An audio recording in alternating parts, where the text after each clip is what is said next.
Hello everybody, it's Maikito. First of all, I am back from my trip. Going over yesterday's picks. It was a 4-3 day.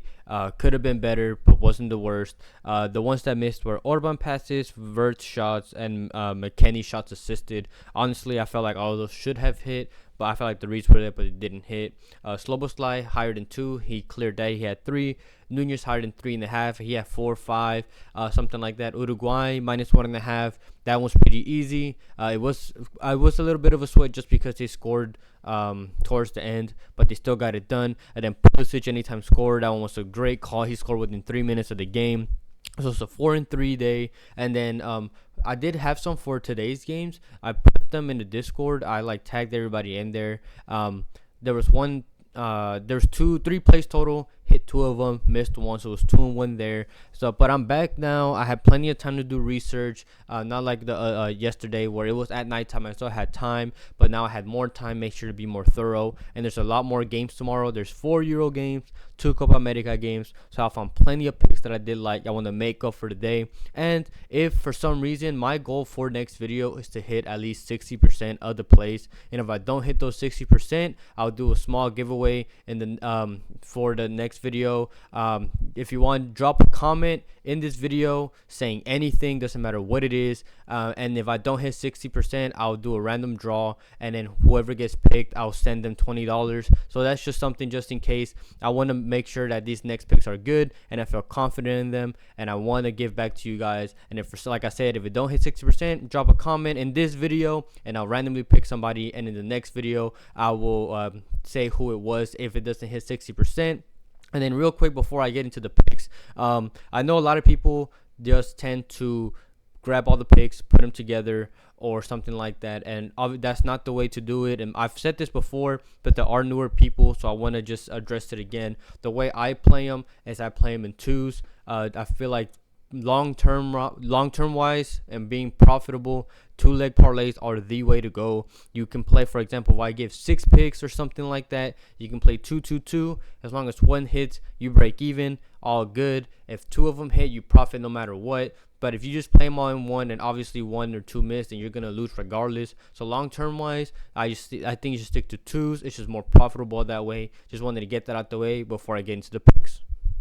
My first play is Antoine Griezmann to go higher than 2 shots, playing for France going up against Poland. He had 2+ in both games. He had 2 versus Austria, and he had 5 versus the Netherlands. He's integral to the France attack. He plays back with the midfield, is there with the link-up play, and when they attack and they play on the wings, he's there in the box, outside the box, and he's very, very integral to this France attack. Even with, in my opinion, without Griezmann, even with Mbappe, they would struggle, especially when it comes to the creativity side, and I think he's very integral. He's going to play a lot of minutes. He's going to link up between, and he shoots from distance. He'll shoot from wherever he gets the chance. So I just like the fact that you're getting this at 2.0 and a must-win game for them, because they're currently tied in points with the Netherlands, and due to goals scored, the Netherlands are currently above them if they both end in the draw or they both win by 1 or whatever. So they need to win this game. Not only do they need to win, they need to score multiple goals. And he's going to be there in the attack. He's going to play a lot of minutes. And at 2.0 in the must-win game versus a Poland side that allowed 21 shots against the Netherlands and 15 versus Austria, if France are definitely going to take at least 15 like Austria did, and I feel like it's a safe spot for Griezmann. They take those 15. He for sure gets 2. It's just whether he gets that third. I like this spot. I like Antoine Griezmann to go higher than 2 shots. My next pick is his teammate, the main man, Kylian Mbappe, to go higher than 1.5 shots on target. He didn't play last game due to a quote-unquote broken nose, but he was there on the bench. He was watching the game. He didn't seem to be in any pain, so I just felt like it was just a precaution. He's for sure going to play next game, so he had plenty of rest. He's had like a week rest, more than anybody else, so he's going to be with some fresh legs, which is what we want, obviously, for him. And again, like I mentioned before, it's a must-win game, and he's a big game player, especially for France. So he's going to be getting those opportunities. And Poland like to press high at times whenever the opposition is building from the back. So it's just a good opportunity for him to break the lines and take advantage of that space that's going to be available when Poland do try to press, because Poland need to win this game or else they're out. If they draw, they're out. If they lose, they're out. So Poland have nothing to lose at this point. They're going to be pressuring France. They need to try to get that win if they want any chance to making it to the next round. So I feel there's going to be plenty of opportunities for Mbappe to break through the lines and to get 2 shots on target. He was unlucky to not get it in the first game. He had that one wide open chance where he put it wide. So he had those chances against Austria, and now against a weaker defense where it's a must-win game and a big game player, I like Kylian Mbappe to go higher than 1.5 shots on target. My next play is on the other side. It is Jacob Kiwior to go lower than 45.5 passes. I took him versus the Netherlands when his line was like at 46, 47.5. It's only 2 passes lower, and I still like it. When I took him against the Netherlands, he went under and had 34. And Poland, like I mentioned before, are not a possession-based team. They try to play whenever they get the ball back. They try to play off the wings, passing it to the wings, and they press high to get the ball back. And if they do, they're not a team that's going to try to build up from the back, especially to their center backs, especially against France, who like to press and like to pressure the opposition to losing the ball. So even if they get the ball, it's not going to be a good idea to even pass it to him, because France will be there to press him. He'll have Dembele on his side, who's a really fast player. He has Koundé there, who is also a great defender. So even when they get the ball, I don't think they'll be looking at him to pass, and they're not even going to have a lot of possession anyways. So I like this. And like I said, they won't pass much. And when I mentioned in the last video, he had 2 games where he had 43% of the ball, where he had 46 and 31. And they're not going to get 43%. In my opinion, they'll maybe get 40. And like I said, even if they do, they're not going to look to him. You can take this to about 43.5 if you want to. I like Jacob Kiwior to go lower than 45.5 passes. My next play is Nathan Ake to go higher than 48.5 passes, playing for the Netherlands, going up against Austria. He was integral to their win in the first game when they won 2-1. He had that cross in, and I think that's what they're going to rely on again with him going up against Austria. He's used in the build-up play, and whenever they first get the ball back, he stays in the back to try to build up. He's going to be on the left, so they'll use him for space, and then whenever they're attacking, he overlaps, and he's there to as an option on the wing, or to get option on the wing to pass back, or option on the wing to cross the ball in. So I feel like he's going to have plenty of chances to get these passes. He went over with 67 passes, went way over against Poland, where he has 66% of the ball. While I don't necessarily think they'll have that much, I do expect them to have at least 55% of the ball. And if that's the case, I think he definitely gets this. And even though obviously Austria will try to win or draw just so they can try to guarantee a spot in the next round, even if they lose, they're still pretty much guaranteed a spot because they won the game against Poland, and Poland are very, very, very unlikely to beat France. So although Austria will try to press and go and try to get the win, I think if they do have a chance, it'll be off the counter attack, and Netherlands are going to have plenty of opportunities to try to build up from the back. They're patient when they have the ball, and Ake is going to be there. He's the integral part of the defense and the attack on the left side of the field. You could play this up to like 50.5. I wouldn't play higher than that. I like Nathan Ake to go 48.5 passes again for the Netherlands.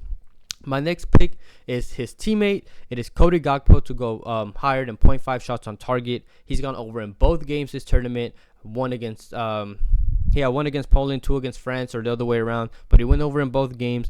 And for the Netherlands, he plays much better because he plays on the left as a winger instead of as a striker for Liverpool, and it has shown in this tournament. It's the reason why he broke out back in the World Cup when he played as a left winger for the Netherlands. He plays much better on the wing as opposed to a striker and what he's been playing on this season for his club, because he loves to cut in and go on his right foot and take a shot, and he's a pretty efficient. Like when he shoots, is more than not is going to be on target. This tournament, he's at 6 shots, 3 on target. And his normal shots line is at 2. So if he takes those 2 just to push, I feel like one of those will for sure be on target.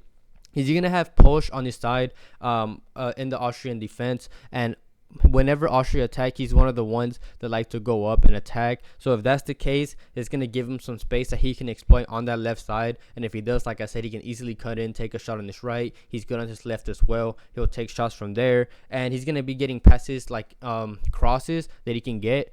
He's a relatively tall player. I believe he's 6 foot tall. So he can also get some headers in. And he'll get passes from the opposite flank on his team from Frimpong and Dumfries. So he's going to have good opportunities. And again, it's also a must-win game for them because, like I mentioned before with France, they're currently first place. If they draw, France will likely win. So they need to get this win. And I feel like he's an integral part to their attack. One of top 2 most important players for them. So I like this play. It's Cody Gakpo to go higher than 0.5 shots on target. Moving on to the Copa America games, this is a safe play that you could really only get on Prize Picks because Underdog doesn't offer this, or you can, but I believe it's lower payout. I don't know if they have it, but it's Alphonso Davies to go higher than 0.5 shots, playing for Canada, going up against Peru. He plays very high in the attack. He overlaps. He sometimes even goes in as a striker. He sometimes plays in as a midfielder. He's by far their best player. The only one close to him is Jonathan David, but he's their best player for Canada. And he had 3 versus Argentina, who's a much tougher side, much tougher defensively. And now they're going against Peru.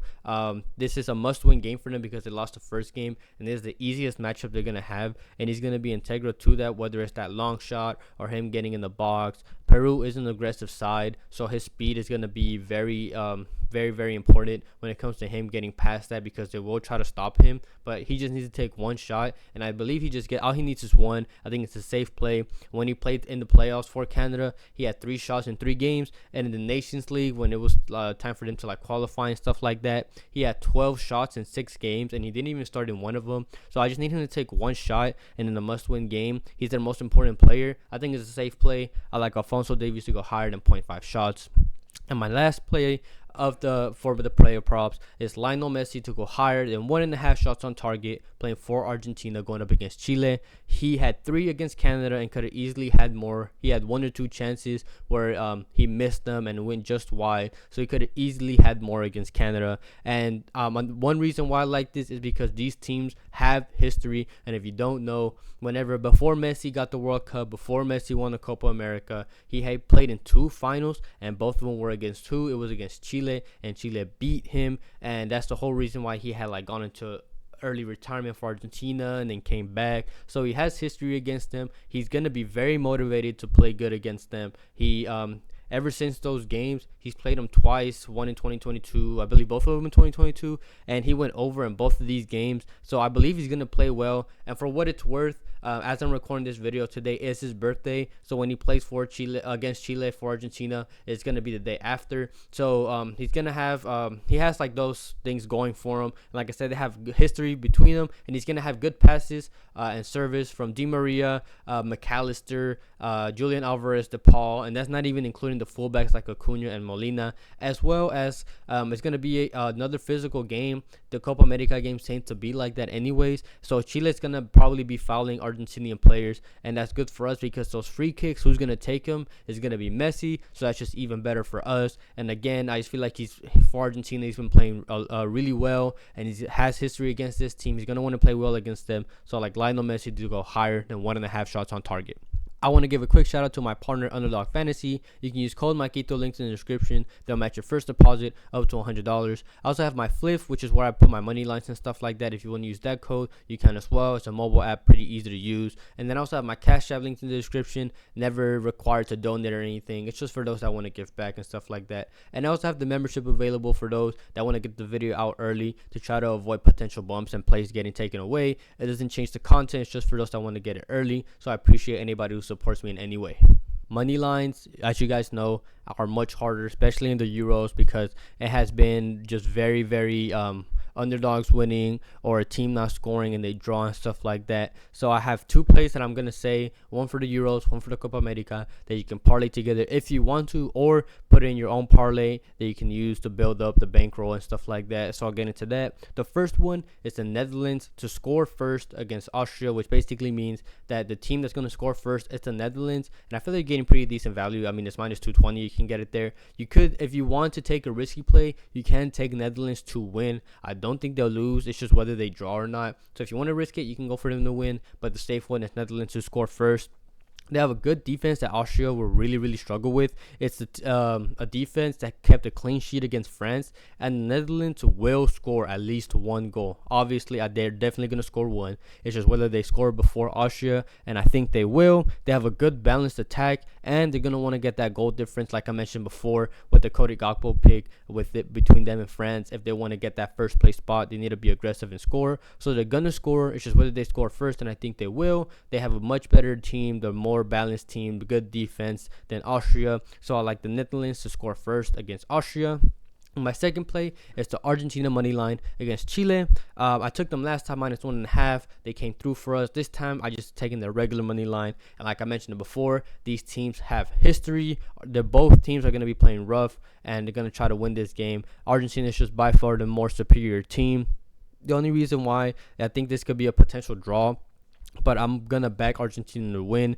Their last loss between them was back in 2016 for Argentina, and in the last 6 games they haven't lost. So there's that for them. They're very likely to not lose. It's just whether they draw or they win, and I think they win because with this win they are guaranteed a knockout spot no matter what. Obviously the next game they still need to draw at least so they can guarantee first place, but with this win they guarantee a spot, and I think that's what they're gonna want to do, because if they win they're very likely to rest some big players like Messi or Di Maria or something like that, and if they win obviously they're gonna want that rest so they can get prepared for the knockout stages. So I think they're gonna go out there, go and try to beat this team that they have history against, guarantee that spot, rest themselves some players. And Chile are not what they used to be at all. They still have some of those players that they had back then, but they're all much older, like Alexis Sanchez and Vargas, and even their keeper, who's also Vargas as well. They have players, but they're all older, so they're gonna struggle against this Argentina team who has good youth behind them, good subs. And they played Peru and they tied in and couldn't even score against Peru. So unlikely that they can even score against Argentina. So I think this Argentina team is just much superior. So I like the Argentina money line against Chile. Thank you everybody for watching. If you could, leave a like on the video, and if you have some time, comment as well to get the video out to more people. And like I mentioned, if I don't hit 60%, drop a comment, randomly pick. You could get $20. It's all by chance. So if you could leave a comment, that would be great. And make sure to subscribe and turn on notifications. That way you get notifications when the video comes out instantly, because lines tend to move pretty fast after I upload the video. But other than that, I'm back at home. I have more time to research and stuff like that. A lot of games tomorrow, a lot of plays. I like all of these. So hopefully everybody can have a good day, a good night, and we can cash out tomorrow.